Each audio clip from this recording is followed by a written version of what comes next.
Hey, I'm Jeremy, and today I'm going to show you a cooperative family game entitled in which the players are going to play as mice who are going to be rolling these food dice to try and collect a bunch of food in the pantry before a cat token moves and gets into the pantry and gobbles them up.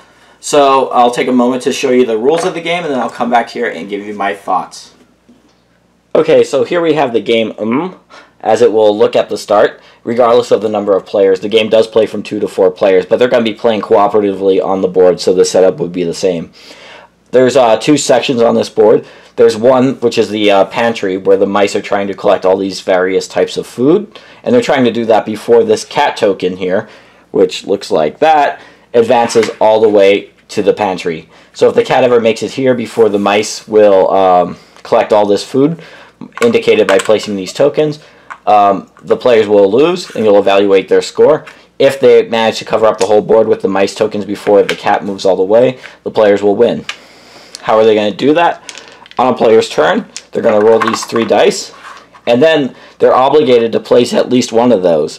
But you could place all 3. So a player might place these 2 dice here on these 2 spaces with the fish, and then one with the carrot. Once you've placed all the dice, you get to convert those into these mice tokens.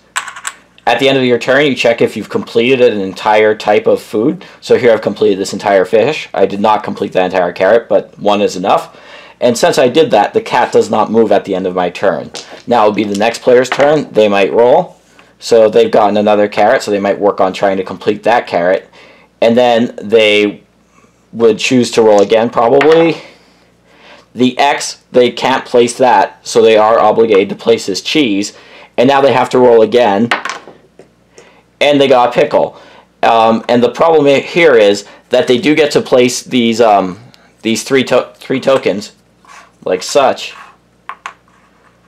But since no complete piece of food was completed, the cat will advance, and it'll start marching toward the mice's doom. So now it'll be the next player's turn. They wouldn't be able to place this. They might choose to place this. Reroll. They'll place this, and they might choose to place that. And again, since they've completed a piece of food, the cat won't move. Now, if ever you're not able to place one of your dice, so let's say later in the game we've completed all the rolls, like so, and then on our turn we roll either all X's or all rolls. If you aren't able to place a die, even if it's your last die roll and you've already placed tokens on here, you'll immediately end your turn. Any dice that are on the board will come off without you placing mice tokens, and the cat will still advance. So those are basically how the mechanics work, and so it's a race against this moving cat token to cover up the entire board. So that is the basic game, and at the end of the basic game, if you've completed it, you win outright. But then there is a score sheet that's in the instructions that you can see here. That does give you points based on how many spaces are left before the cat has reached the pantry, and how many pieces of food, if you did not complete the board, are left. So it'll still give you a sense of how you did, even if you don't collectively win, which is nice for a children's game.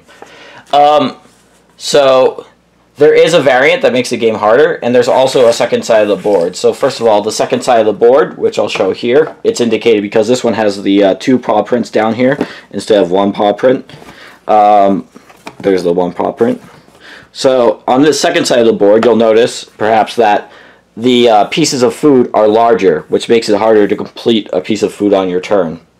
Something that I don't know that I was entirely clear on is, let's say you've placed these 2, and you don't want to have to re-roll. You could choose to stop with only placing 2 dice before you roll again, in case you would get an X or a piece of food that you can't place. So there is some hedging of your bets in the game as well. The second variant, beyond the other side of the board, is a variant that dictates that when you place dice, so let's say I've rolled these 3, I have to place all 3 of those dice over my successive rolls within the same row or within the same column. So let's say I place this here. Now I can only place along this column or along this row. So that definitely makes the game more challenging as well, which is nice because it scales appropriately depending on how experienced the family that's playing the game is. Alright, so that is It's about as simple a co-op game as you could hope to play. It's rated for ages 5 and up, and it takes about 20 to 20 minutes to play for between 2 to 4 players. The game is put out by Pegasus Bila. It's published right now in Europe. It does come with English rules in the box. So if you were looking to import a game to play with your kids that's cooperative, this would be an ideal one. It was designed by Reiner Knizia, so that's not surprising when you see how light the rules are, but there's still a little bit of strategy. I think the game is even fun playing with just adults, although obviously it's there are other options if you want to play a co-op game with other adults. But, for a light family game, an introduction to board gaming in general or to co-op games, I think that's really terrific. I think it's great that they've included the harder side of the board, so as your kids get better at the game will grow with them. And that variant that only allows you to place in one row or one column per turn, that really ramps up the difficulty. I wouldn't say it's an especially hard game. You're ultimately only going to be able to do what the dice let you do. But it's a lot of fun, and it's got a really cute theme, and overall it's a really well executed co-op game for kids and for families. So that's my take on and thanks for watching.